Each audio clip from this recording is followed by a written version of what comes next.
지난주 금요일에 크게 급등한 포스코 퓨챔. 하지만 증권사들은 하나같이 부정적인 시각을 꺼냈는데요. 한국투자증권은 투자 의견 중립을 유지했습니다. 사실상 매도죠. 자, 그렇다면 안 좋게 보는 이유가 뭐냐?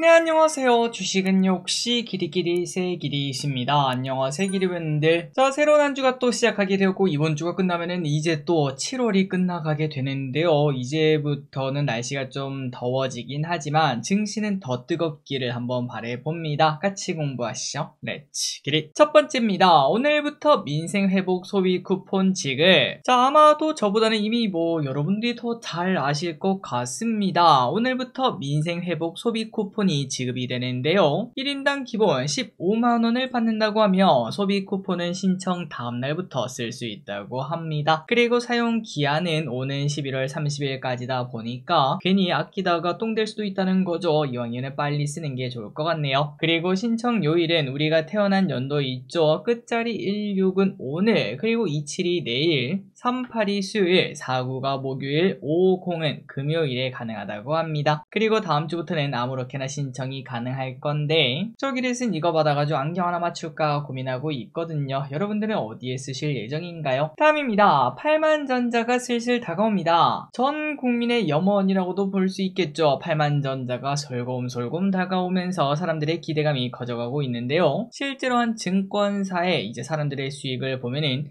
드디어 사람들의 삼성전자 평균 수익률이 플러스로 돌아섰다고 합니다. 물론 그럼에도 아직까지 물린 사람이 있겠지만 그래도 밑에서 물타신 분들은 이제는 수익권에 들어왔다라고도 볼 수 있겠죠. 자, 그렇다면 삼전이 더 오를 것인가, 이 부분이 중요할 것 같은데요. 저는 충분히 당연히 가능하다라고 보고 있는 입장입니다. 올해 8만전자 충분히 터치할 수 있을 것 같고, 그리고 내년에는 이제 코스피가 진짜 3,500, 4,000 간다면은 이거 삼성전자 10만원을 넘길 가능성도 있다고 봅니다. 물론 8만전자 먼저 찍고 고민할 부분이긴 하지만 시장이 리레이팅이 된다는 거는 삼성전자를 10만원 위로 올릴 수도 있다는 거죠. 그리고 지금 현재 증권사들의 현재 목표가는 76,000원 수준입니다. 다만 최대로 목표치를 제시한 곳을 보면은 8만원 중반까지도 등장하고 있으니까 좋은 소식 나오길 기대하면서 계속 투자해보도록 하겠습니다.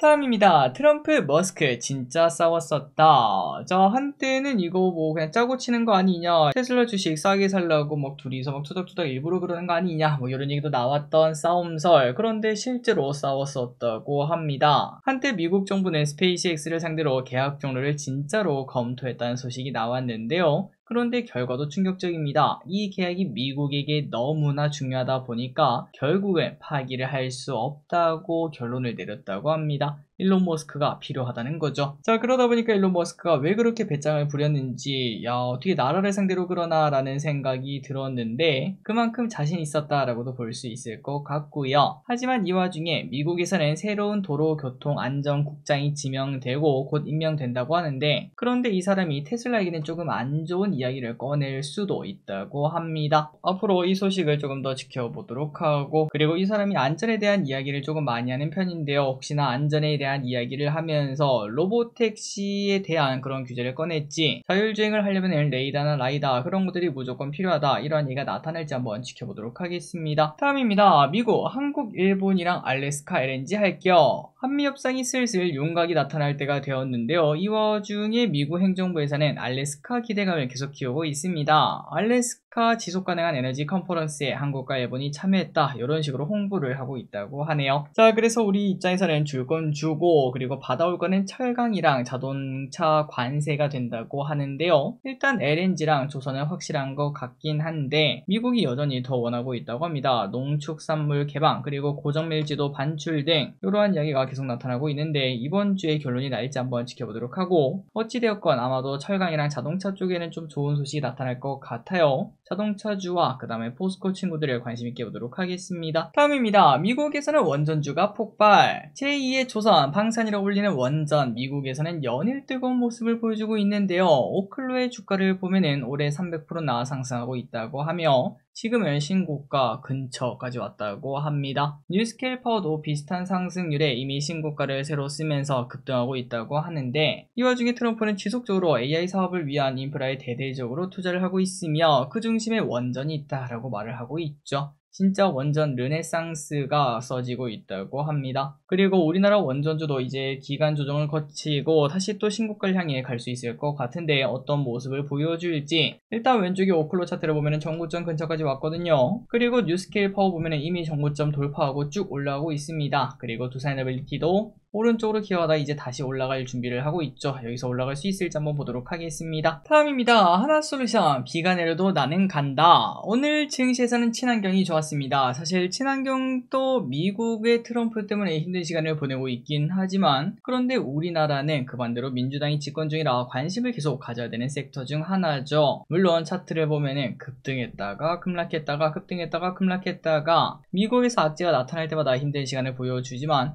꾸역꾸역 올라오는 게 힘이 대단하다라는 생각이 듭니다. 자, 이 와중에 하나솔루션 오늘 또 급등한 이유가 뭐냐, 정고점을 눈앞에 둔 이유가 뭔가 봤더니 적자를 드디어 접고 흑자 전환을 한다는 뷰가 나왔습니다. 그리고 내년에는 사상 최대 영업이익까지도 기대가 된다고 하니까 하나솔루션의 성장을 한번 지켜보도록 하겠습니다. 다음입니다. 민주당이 집권할 때는 북한도 계속 볼 필요가 있겠죠. 이 와중에 북한 개별 여행이 가능할 수 있다는 소식이 등장을 했습니다. 정부에서 긴장 완화 방안을 내부 논의하고 있다고 해요. 물론 당장 진행될 가능성은 매우 낮겠습니다. 2008년 금강산 피격 사건 이후 전면 중단된 상황이고요. 문재인 정부 시절에서도 추진한 적이 있었지만 북한이 딱히 호응하지 않았다고 하죠. 개인적으로 저는 좀 회의적으로 보고 있습니다. 물론 잘 지내면은 좋긴 하겠지만 북한이 그렇게 또 원하는 것 같지는 않더라고요. 하지만 이번엔 또 다를 수도 있겠죠. 한번 지켜보도록 하겠습니다. 다음입니다. 부동산은 약발이 일단 먹히는 모습. 연속으로 부동산 이야기를 좀 보도록 하겠습니다. 6월 27일 부동산 627 부동산 대책이죠. 그때 그 대책이 나온 지 한 달 정도가 지났는데 그 사이에 주식은 계속 좋은 흐름을 나타냈고 부동산은 약한 모습을 나타냈습니다. 주담대 한도를 6억으로 제한하자 일단 수도권 아파트의 거래 가격대 면적이 모두 축소했고요. 일단은 눈치 보기를 이어가고 있다고 하네요. 자, 과연 이 효과는 일시적일지. 다만 주식시장이 성장하면 성장할수록 결국 부동산도 타이밍의 차이일 뿐 당연히 부동산도 올라갈 수밖에 없다고 생각합니다. 시장에 돈이 넘쳐나고 사람들이 다들 나 얼마 벌었어 이렇게 얘기를 하다 보면은 당연히 집을 사러 가겠죠. 결국 부동산도 시기 차이일 뿐 이 또한 올라갈 거라고 저는 생각하고 있습니다. 주식시장이 오른다면요. 다음입니다. LG화학 바닥은 지났다. 2차전지에 대한 관심이 높아지는 지금 LG화학에 대해서 바닥은 지났다는 진단이 나왔습니다. 키움증권은 양극재도 석유화학도 바닥을 쳤다며 목표가를 34만원으로 크게 상향 조정. 자, 석유화학은 중국 경기 부양책 누적 효과가 지속된다라고 말을 했고요. 그리고 양극재는 리튬 가격 상승 수혜 기대감이 있다고 합니다. 자, 기마추이가 진행되는 지금 이 차전지를 당연히 지켜볼 필요가 있고 왼쪽에 LG화학의 차트를 보면 분위기가 바뀐 것도 우리가 쉽게 확인할 수 있습니다. 자, 다만 이 와중에 포스코퓨처엠은 좀 안 좋다라는 얘기가 나타났습니다. 지난주 금요일에 크게 급등한 포스코퓨처엠. 하지만 증권사들은 하나같이 부정적인 시각을 꺼냈는데요. 한국투자증권은 투자 의견 중립을 유지했습니다. 사실상 매도죠. 자, 그렇다면 안 좋게 보는 이유가 뭐냐? 바로 중국 흑연 반덤핑 관세 반사 이익 기대감 때문에 올랐는데 전체 매출에서 음극재 비중은 낮다고 합니다. 그래서 결국 이 친구가 오르려면 양극재가 필요한데 그럼 양극재 전망은 어떻습니까? 일단 하반기부터는 점차 회복할 것으로 보인다고는 하지만 지금 주가를 올리기는 쉽지 않다고 하네요. 자, 그런데 저는 좀 다른 생각을 가지고 있습니다. 거래량 터진 양봉 진짜 제대로 터졌거든요. 그 말인즉슨 시장에서 이제 사람들이 주목을 한다는 거고 그리고 또 우리가 전부 다 알고 있습니다. 올해보다 내년이 내년보다 내후년이 이 차전지가 더 좋을 것을요. 그렇기 때문에 포스코퓨처엠도 충분히 우리가 관심 두고 볼 필요가 있지 않나 라고 저는 생각하고 있습니다. 다음입니다. 국일제지 상장 유지 결정. 지옥에서 돌아온 기업이 있습니다. 바로 국일제지죠. 2022년도 사업보고서에서 감사 의견 거절을 받고 상폐 사유가 발생했고 23년도에 정지가 된 바 있었는데 그런데 지옥에서 살아 돌아오면서 거래가 재개되었습니다. 자, 그래서 바로 상한가로 가는 모습이 나타났고요. 한때 국일제지는 그래핀 관련주였습니다. 그래핀 아마 모르시는 분들도 계실 것 같은데 그때 당시에 거의 한 10배 정도 올랐었거든요. 그런데 이렇게 또 살아 돌아왔네요. 자, 앞으로는 또 어떤 테마주로 변신하게 될지. 다만 놀랍게도 시가총액이 무려 6,300억이나 되는 큰 기업이라고 하네요. 다음입니다. AI가 발전하면 발전할수록 지금 미국 빅테크에서는 인원 감축이 빠르게 진행되고 있다고 합니다. 보통 인원 감축은 경기가 안 좋거나 좀 증시가 안 좋을 때 이루어졌던 것 같은데 이번 감축은 AI 이발 감축이라고 하죠. IBM 같은 경우는 인사부 직원 대신 AI 챗봇을 쓰는 것을 결정을 했다고 합니다. 그리고 또 어떤 핀테크 기업은 직원 수를 40%나 줄이면서 AI에 투자를 하고 있다고 하고요. 이런 흐름은 전반적으로 나타나고 있다고 하죠. 그리고 또한 2025년 미래의 직업 보고서를 살펴보면 전 세계 고용주 중 무려 40%가 향후 5년 내 AI로 인한 감원을 계획하고 있다라고 말을 했습니다. 자, 이러한 움직임은 당연할 수밖에 없습니다. 그렇기 때문에 우리는 좀 대비를 할 필요가 있다라고 볼 수 있겠죠. 그래서 저의 개인적인 생각으로는 지난번에도 우리가 봤다시피 취미 강사는 앞으로도 계속 이어질 수 있다라는 생각이 듭니다. 사람들이 갈수록 주 4.5일제, 4일제 이렇게 가다 보면은 여가 시간이 늘어나게 되고 회사에서 자기 자리가 좀 작아지고 이제 할 일이 없다 보니까 자기 자신을 찾기 위한 취미생활이 좀 활성화될 거라고 저는 생각하고 있거든요. 그래서 앞으로 뭐 운동 강사라든지 취미 강사 이런 부분은 좀 괜찮다. 그래도 굶어 죽진 않겠다라는 생각이 들고 그리고 지금 이제 젊은 사람이라면 공무원이 진짜 좋지 않을까라는 생각을 해봅니다. 자, 그리고 이거 봐야겠죠. 내일부터 청약을 진행하는 대한조선 청약할지 말지 보도록 하겠습니다. 일단 내일부터 이틀간 청약을 시작하는데요. 오랜만에 보는 코스피 상장 기업 그리고 대여급입니다. 시가총액이 2조 원이나 되죠. 참고로 대한조선은 중형, 중대형의 선박을 설계하고 만드는 데 특화된 조선사로 원유 운반선, 컨테이너선 등 다양한 선박을 건조하는 회사라고 합니다. 그리고 이 회사는 생산 공장 내조에 성공하며 작년에는 업계 최고 수준의 영업이익률을 달성하기도 했다고 하죠. 자, 그렇다면 기간평가 어땠나?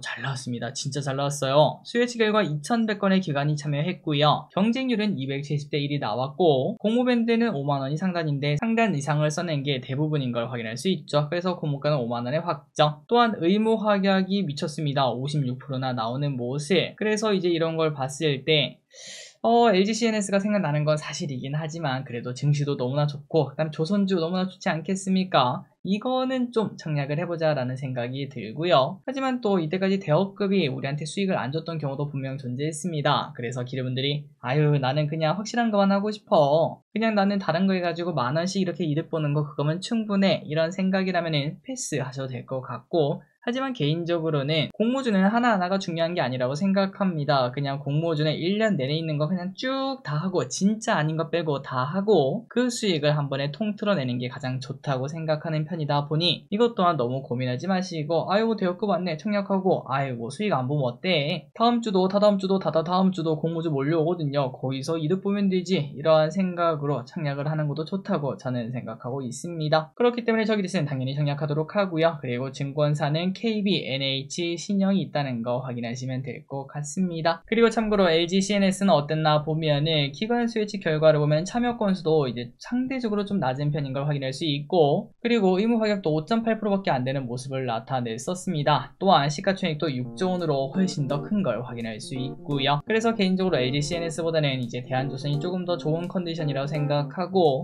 이거는 기르분들이 청약을 조금 더 긍정적으로 생각해도 된다고 봅니다. 좋은 결과 있기를 바랄게요. 자, 오늘의 공부 여기까지 끝났습니다. 항상 같이 공부해서 진심으로 감사합니다. 지금까지 길이셨습니다. 빠이요.